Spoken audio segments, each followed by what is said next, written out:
ጤና ይስጥልኝ እንደምን አረፈዳችሁ እንደምን ዋላችሁ የሰዓቱን መረጃዎች አጠናቅረን ይዘን ቀርበናል። በቅድሚያም አርዕስተ ዜናውን የምናሰማችሁ ይሆናል።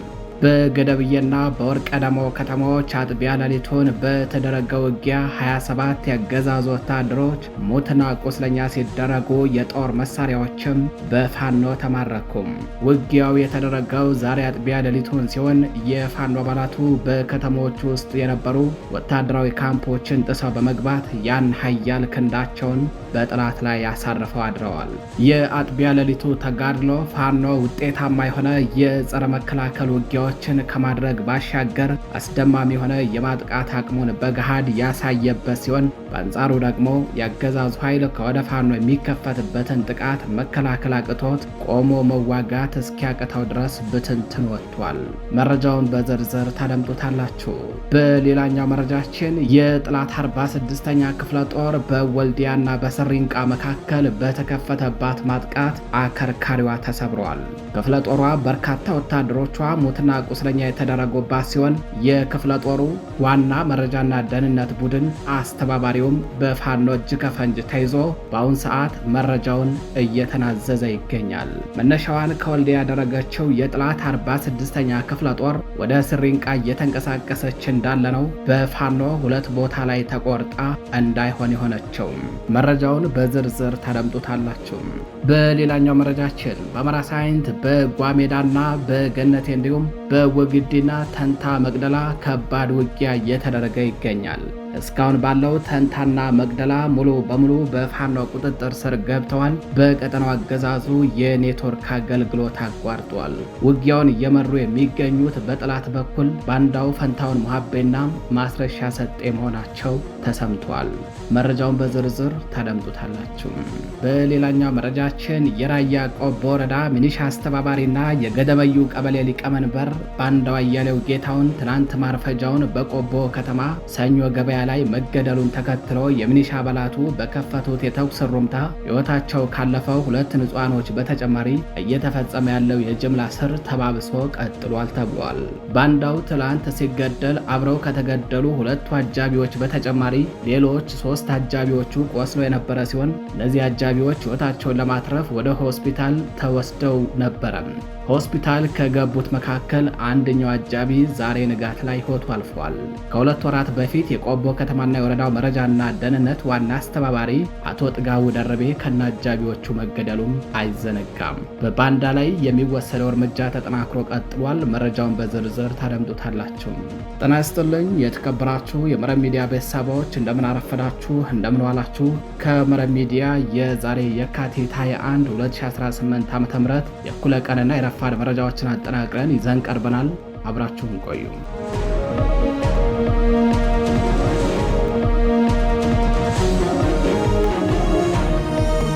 ወደ ቀዳሚው መረጃችን እናልፋለን። በገደብዬና በወርቀ ደሞ ከተሞች አጥቢያ ሌሊቱን በተደረገው ውጊያ 27 የአገዛዙ ወታደሮች ሞትና ቁስለኛ ሲደረጉ የጦር መሳሪያዎችን በፋኖ ተማረኩም። ውጊያው የተደረገው ዛሬ አጥቢያ ሌሊቱን ሲሆን የፋኖ አባላቱ በከተሞች ውስጥ ወደ ነበሩ ወታደራዊ ካምፖች ጥሰው በመግባት ያን ኃያል ክንዳቸውን አሳርፈዋል።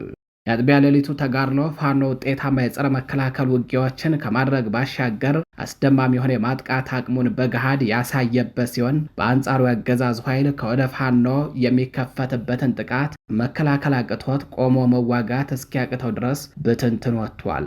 በምዕራብ ፋኖ ብሔራዊ ንቅናቄ ሰሜን አማራ ቀጠና በላይ ዘለቀ ዕዝ ዳግማዊ ቴዎድሮስ ኮር ጎንደር የበጋሻው ክፍለ ጦር ስር ከአጥናፉ ብርጌድ እና ከይታየው ብርጌድ የተወጣጡ ሬጅመንቶች ዛሬ የካቲት 21 2018 ዓ.ም አጥቢያ ሌሊቱን ባካሄዱት የከተማ ውጊያ ድል ተቀዳጅተው ማደራቸውን መረብ ሚዲያም ከእዙ ህዝብ ግንኙነት መምሪያ ተመልክቷል።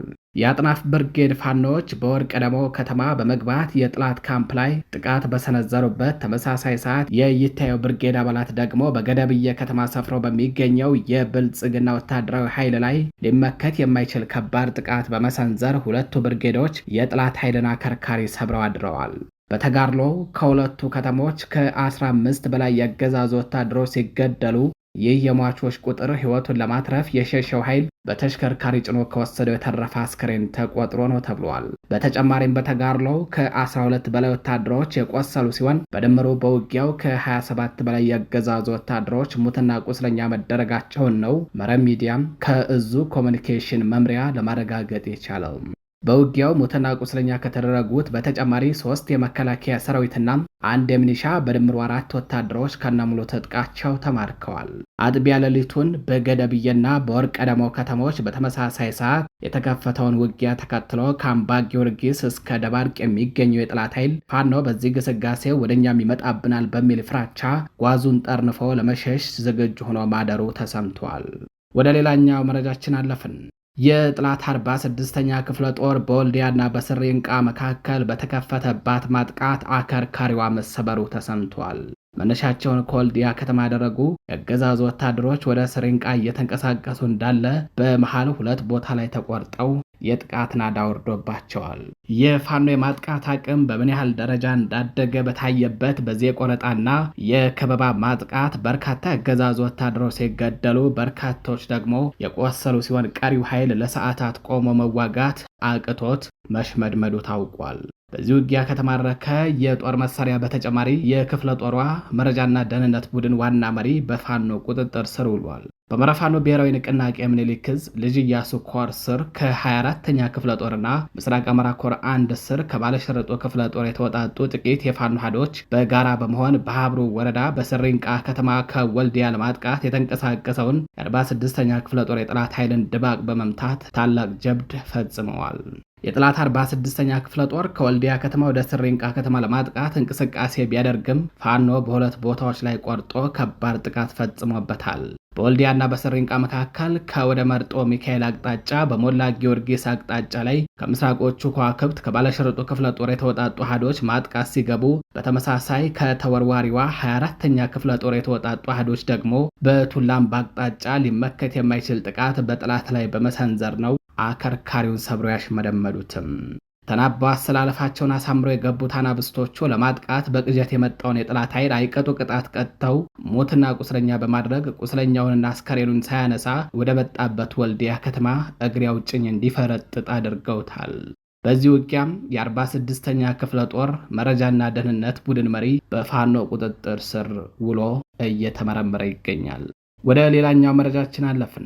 ዛሬ የካቲት 21 2018 ዓ.ም ከንጋት ጀምሮ በአማራ ሳይንት፣ ጓሜዳ፣ ገነቴ፣ ወግዲ እንዲሁም ተንታና መቅደላ ላይ ከባድ ተጋድሎ እየተደረገ ነው።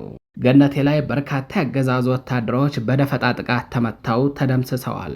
ወግዲም በተመሳሳይ በአገዛዙ ወታደሮች ላይ ከባድ የደፈጣ ጥቃት የተፈጸመ ሲሆን በዚህም በርካቶች ሙትና ቁስለኛ ተደርገዋል። ተንታና የመቅደላ ወረዳ ዋና መቀመጫ የሆነችው ማሻ ከተማ በፋኖ ቁጥጥር ስር ውለዋል። በእነዚህ ከተሞች ዙሪያ ላይ አሁንም በድሮን የታገዘ ከባድ ትንቅንቅ እየተደረገ ይገኛል። በዚህ ውጊያ የቆሰሉ ያገዛዙ ወታደሮች ለሕክምና ወደ ደሴና ኮምቦልቻ ወደሚገኘው የሰሜን ምስራቅ ዕዝ 3ኛ ደረጃ ሆስፒታል እየተወሰዱ ይገኛሉ።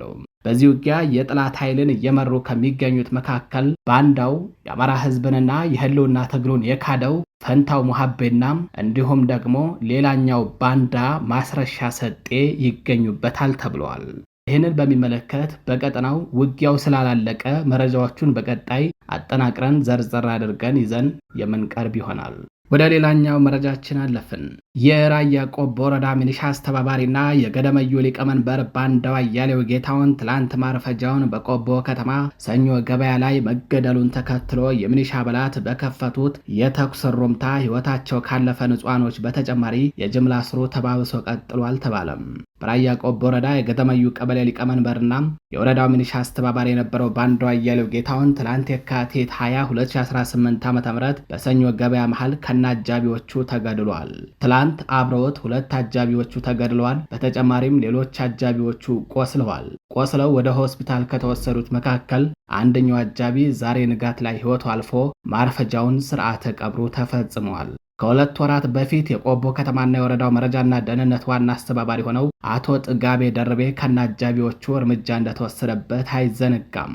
ፋኖ በራያ ቆቦ ወረዳ ያገዛዙ ቁልፍ ሰዎች ባላቸው ባንዳዎች ላይ የሚወስደውን እርምጃ አጠናክሮ ቀጥሏል። በራያ ቆቦ ወረዳም ቆቦ ከተማን ጨምሮ በሮቢት፣ በጎብዬ፣ በገደመዩና በሌሎች የወረዳው አካባቢዎች ንጹሃኖችን የፋኖ ቤተሰብ ናችሁ በሚልና የብልጽግና መንግስትን በገንዘብ አልደገፋችሁም በሚል ስሁት ምክንያት ሲያስገድል በጅምላ ሲያሳስርና ሲያሳድድ የነበረው ባንዳው አያሌው ጌታውን ትላንት የካቲት 20 2018 ዓ.ም በቆቦ ከተማ ሰኞ ገበያ ላይ መገደሉን መረብ ሚዲያ መዘገቡ ይታወቃል።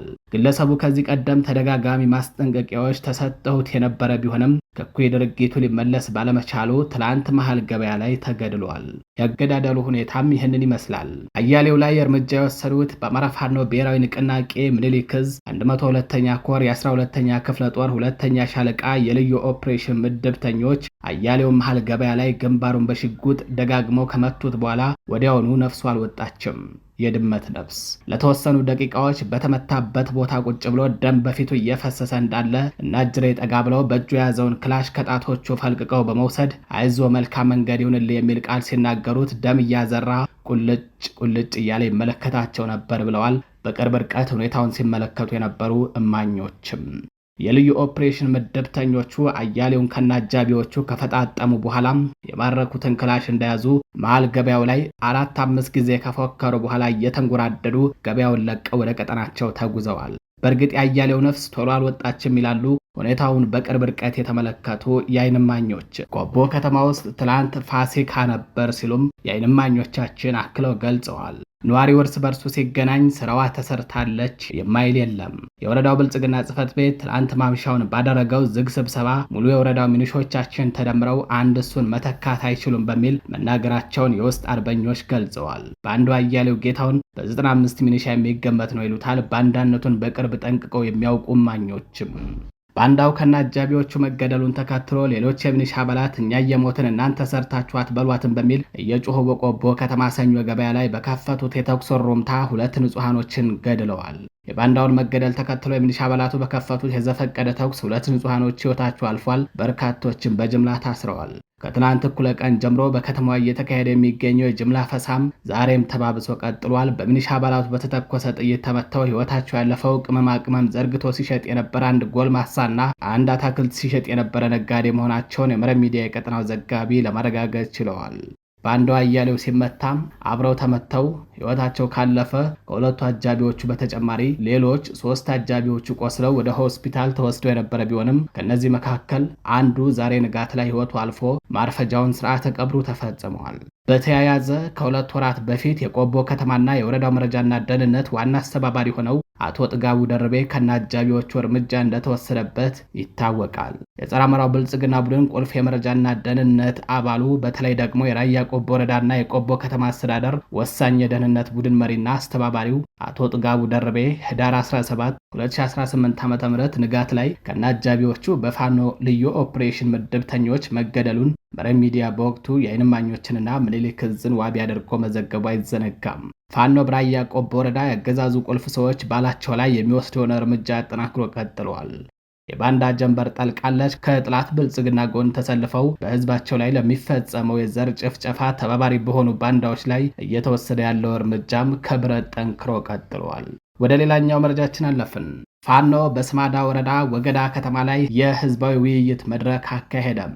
በምዕራብ ፋኖ ብሔራዊ ንቅናቄ ደጃዝማች በላይ ዘለቀ ዕዝ ሜጀር ጀነራል ውባንታ ባተ ኮር ጉና ክፍለ ጦር ከተቆጣጠራቸው ቀጠናዎች መካከል አንዱ በሆነው በስማዳ ወረዳ ወገዳ ከተማ ዛሬ የካቲት 20 2018 ዓ.ም ታላቅ ህዝባዊ ውይይት መካሄዱን የክፍለ ጦሩ ህዝብ ግንኙነት ክፍል ለመረብ ሚዲያ በላከው መረጃ አስታውቋል።